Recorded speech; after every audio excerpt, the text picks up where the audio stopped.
Uma família composta por uma mãe e seus filhos gêmeos sofre há muitos anos com o tormento de um ser maligno que faz eles ficarem presos a uma cabana isolada numa floresta. Para sobreviver, eles só podem sair atados a uma corda. Porém, quando a dúvida sobre a existência do mal começa a pairar, o vínculo sagrado da família arrisca ser quebrado, levando a uma perigosa luta pela sobrevivência.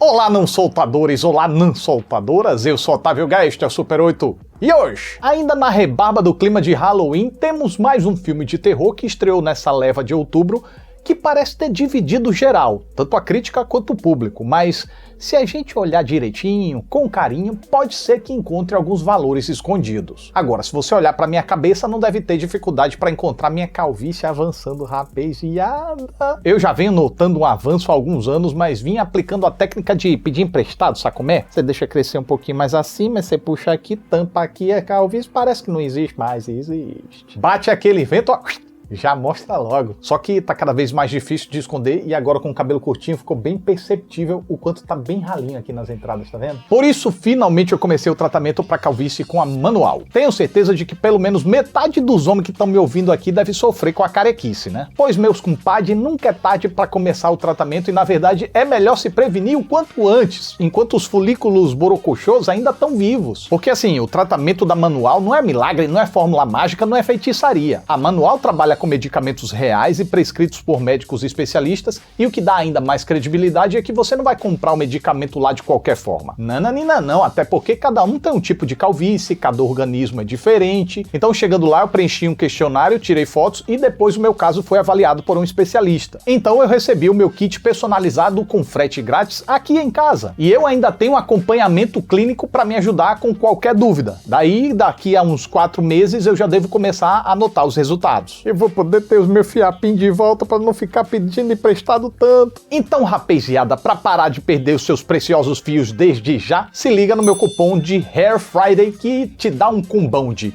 40% de desconto, mais frete grátis, mais uma necessaire exclusiva da Manual. Mas ó, essa promoção só é válida em novembro, hein? Não vai dormir no ponto pra não perigar, perder o telhadinho e sua cabeça acabar virando um aeroporto de mosquito. Aviso dado então, agora não soltem aqui do canal, pois temos um papo a bater sobre o filme da vez. Chega mais e simbora!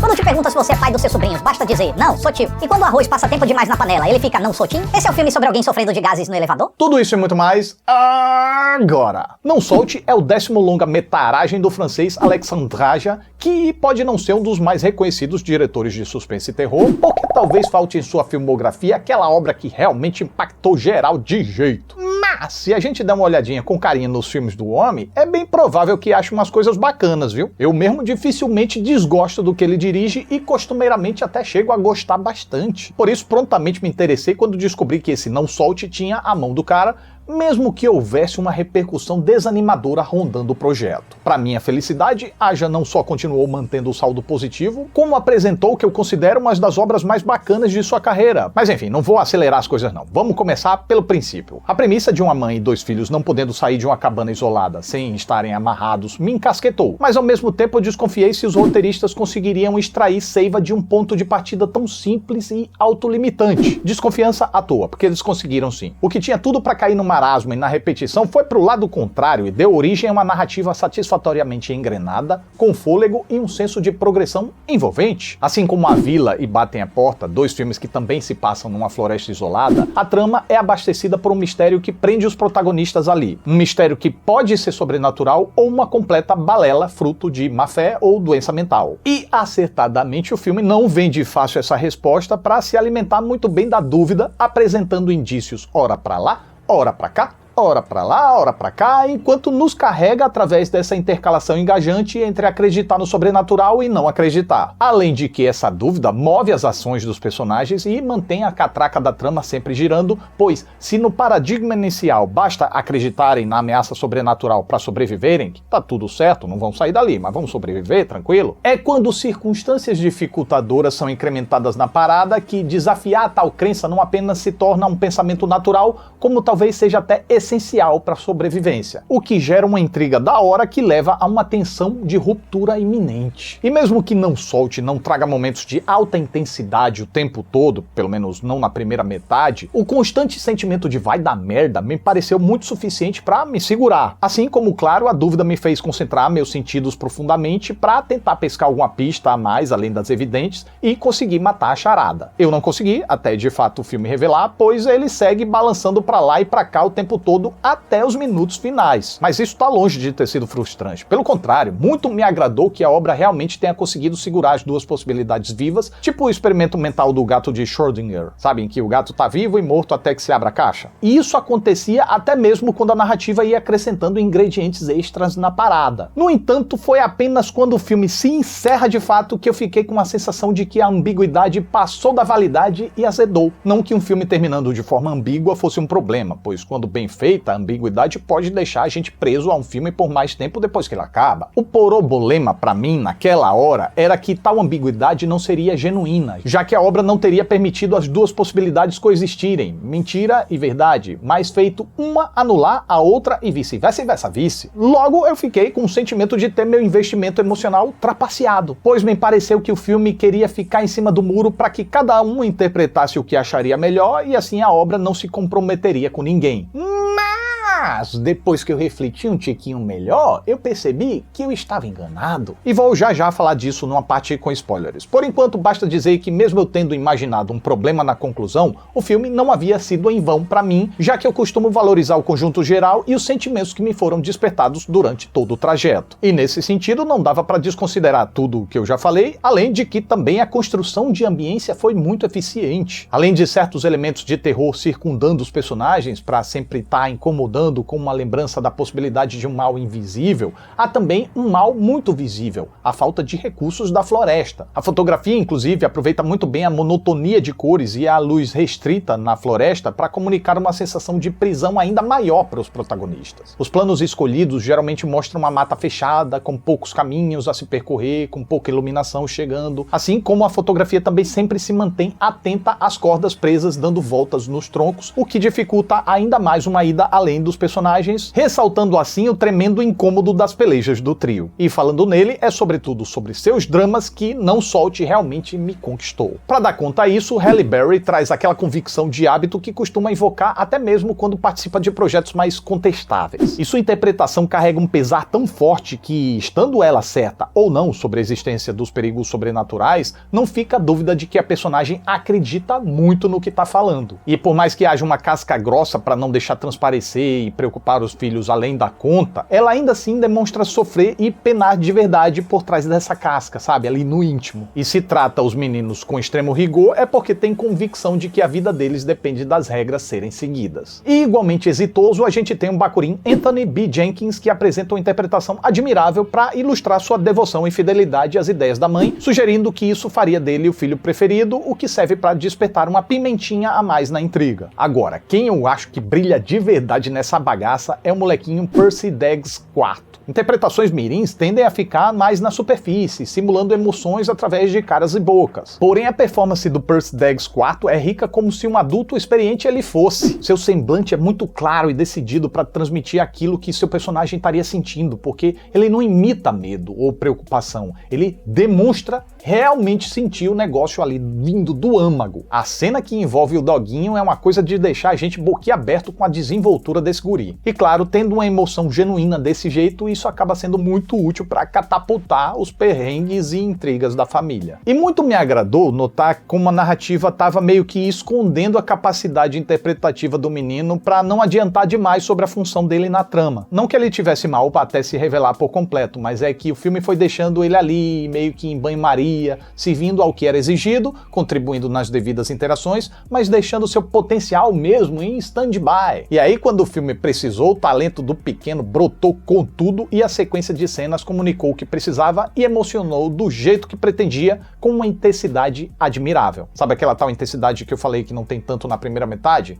A segunda já é outra história. Mas eu não posso ir além sem revelar demais e, portanto, agora eu gostaria de dedicar uns 2 dedinhos de reflexão que vão trazer alguns spoilers, tá? Então, caso você queira preservar a sua experiência, recomendo que você vá lá assistir o filme e depois você volta aqui nessa segunda parte. Bom, devidamente avisados, vamos seguir. Acredito eu que Não Solte pode ser lido de forma mais literal, né? Tem um mal lá, o mal pode atacar, possuir isso e beregadego. Assim, de forma mais óbvia, o título Não Solte faz referência à corda que o pessoal não pode soltar pra não ser capturado pela suposta entidade dos brigudigo e das coisas lá. Mas acredito eu também que há algumas entrelinhas, algumas alegorias aqui por trás que tornam a experiência ainda melhor e maior. Nesse sentido, há quem defenda que o filme ainda faça uma alusão ao apego com vínculo familiar. Não solte os seus, não abandone suas raízes. Mas a gente pode ir um tico além e entender como não solte a sua fé, já que o filme fala sobre crença o tempo todo. Não à toa, o mal aqui carrega elementos de uma serpente, um animal que costuma representar o capiroto em algumas religiões. Só vê também como a personagem da Halle Berry, antes dos eventos do filme, teve uma outra vida na cidade grande, se tatuou, viveu o que tinha de viver, até que teria começado a testemunhar o domínio do mal na cidade grande e se convertido à fé, digamos assim. Por isso ela defende com unhas e dentes que, se soltar sua fé, vai dar chabu, vai dar chablau e o seu núcleo familiar vai ser corrompido. E olha só a ferramenta que ela utiliza para convencer os seus: o medo, o pânico. Se não fizer isso, o mal vai te possuir. Se não fizer isso, o mal vai nos consumir. E fazendo um paralelo com o que a gente costuma ouvir por aí, o que é que muitos fiéis falam? Se você não seguir as regras que eu escolhi seguir, se você não acreditar no que eu escolhi acreditar, o demônio vai te pegar, você vai queimar no fogo do inferno, você vai assar. Essas coisas. Portanto, é a partir disso que o filme pareceu me levantar um questionamento. Será que crenças tão rigorosas e impositivas como essa aqui da história não pode acabar sendo mais nociva do que benéfica? Essa imposição radical acaba atropelando o livre-arbítrio alheio e impedindo que as demais pessoas possam trilhar seus próprios caminhos. Por isso, ser forçado a adotar dogmas para se adequar a uma realidade na qual a pessoa não consegue acreditar, pertencer e se sentir confortável apenas por causa do medo, acaba deixando a pessoa travada, impedida de ser ela mesma e movida apenas pela necessidade de comer e dormir. O que a gente não pode dizer que seria propriamente viver, mas meramente sobreviver. Situação que acomete os 3 personagens do filme, 4, pois tem o doguinho também,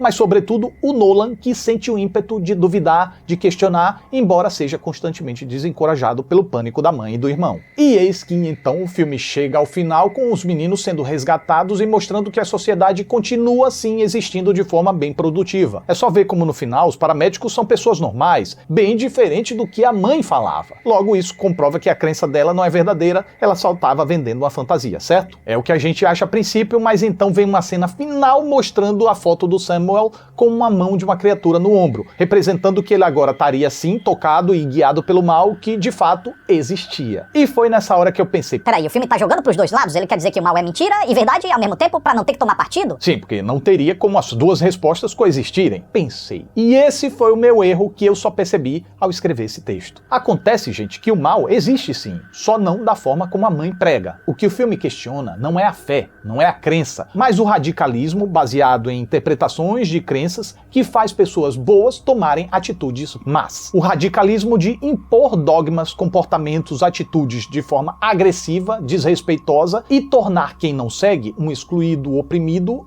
e demonizado. E então o Samuel foi tocado pelo mal sim, mas não por soltar a corda, não por soltar a crença de sua mãe. Na verdade, pelo contrário, por ter aderido à fé de sua mãe de forma tão cega e radical que isso fez ele tirar a vida de um inocente. Tanto que é a partir desse incidente que ele começa a ver o mal. Até ali ele não via. Nesse sentido, a filha do turista virando um monstro e atacando o Sam seria uma representação física do remorso deste. E o demônio com a mão em seu ombro é uma representação física de que ele agora vai ter que lidar com os próprios demônios por ter tirado uma vida inocente. É só ver como Nolan não foi afetado por mal algum. Ele se manteve cético, questionador, mas nunca fez mal a alguém diretamente. Mas então a gente pode lembrar que a mãe matou os próprios pais e o marido e pensar: ué, mas ela não foi tocada pelo mal? E a resposta que eu vejo é que ela foi sim. Ela achava que não tinha sido e que os outros eram os possuídos, quando na verdade se desembestou num fanatismo tão grande, possivelmente agravado por algum tipo de doença mental, que isso acabou levando ela a rejeitar e matar a própria família, o que por sua vez fez ela conseguir enxergar e lidar com os demônios do seu remorso. Ou seja, o mal existe sim, assim como na realidade, só que há quem combata ele de forma tão arbitrária, exagerada, com princípios e dogmas próprios, querendo impor isso aos outros, que essas pessoas acabam trocando os pés pelas mãos e se tornando justamente aquilo que tanto temia: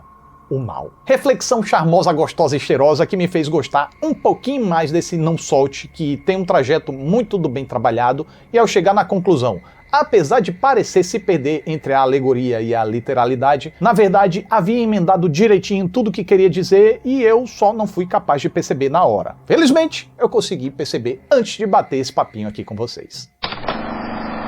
E essa é minha reação enquanto assisti ao filme. E lembrando você que tá com medo da calvície chegando, aproveita o tratamento da Manual. Com o meu cupom você garante um combão de 40% de desconto, mais frete grátis, mais uma necessaire exclusiva da Manual. Mas se liga que é só agora no mês de novembro, hein? Não vai pestanejar. Então é isso, mais um Super 8 tá chegando ao final. Eu fico muito grato pela atenção de vocês. Muito obrigado, até a próxima aí. Não solte. Não solte. Não solte. Ai. Ups.